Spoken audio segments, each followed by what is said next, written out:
kardeşlerimiz mücadelesini mücadelemiz olarak bildik. Ya Rab, sen mütekebbirsin, bizse aciz kulların. Sen muizsin, Filistinli kardeşlerimiz mazlum. Sen semisin, sen basarsın, sen kahharsın. Onlarsa zalim. Tekbir! Allahu Ekber! Tekbir! Allahu Ekber! فاذكروني أذكركم واشكروني ولا تكفرون يا أيها الذين آمنوا استعينوا بصبر وصلاة إن الله مع الصابرين. Şeytanirracim. Bismillahirrahmanirrahim. Değerli arkadaşlar, Filistin'deki kan, gözyaşı ve zulümleri protesto etmek amacıyla buraya toplandık.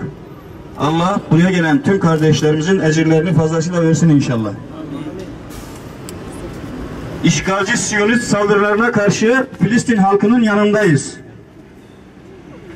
Filistin halkına karşı aziz Ramazan günü karadan ve havadan saldıran Siyonist işgalci güçler zaten zor şartlar altında yaşayan bir avuç Filistinli kardeşimizin yaşam alanlarını başlarına yıkmış, en az 270 kişiyi şehit etmiş, 1000'den fazla kardeşimizi de yaralayarak gazilik mertebesine çıkartmıştır.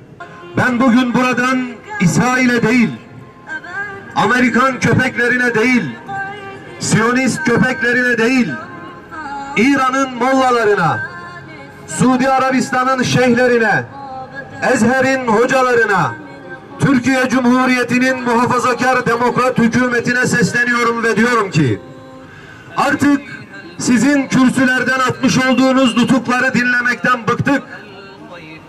Artık İslam dünyası neredesiniz diye İslam dünyasına mensup olmanıza rağmen kılınızı kıpırdatmamanızdan bıktık.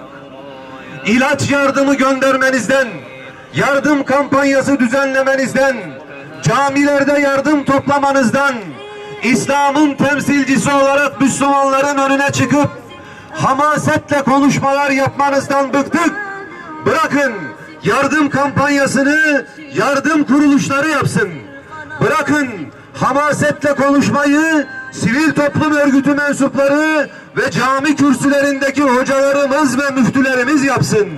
Allah aşkına sizler elinizde bulunduğunuz gücü, etkinliği, koltuğunuzu, hükümetinizi, saltanatınızı, gücünüzü kullanmadığınız zaman burada bulunan her Müslüman gibi İsrail'de, Suriye'de, Filistin'de, Afganistan'da, Çeçenistan'da başına her bomba düşen Müslüman aile, her annesini kaybeden çocuk, her babasını kaybeden yetim, İsrail'in, ABD'nin yakasına yapıştığı gibi sizin de yakanıza yapışacaktır, bunu asla unutmayın.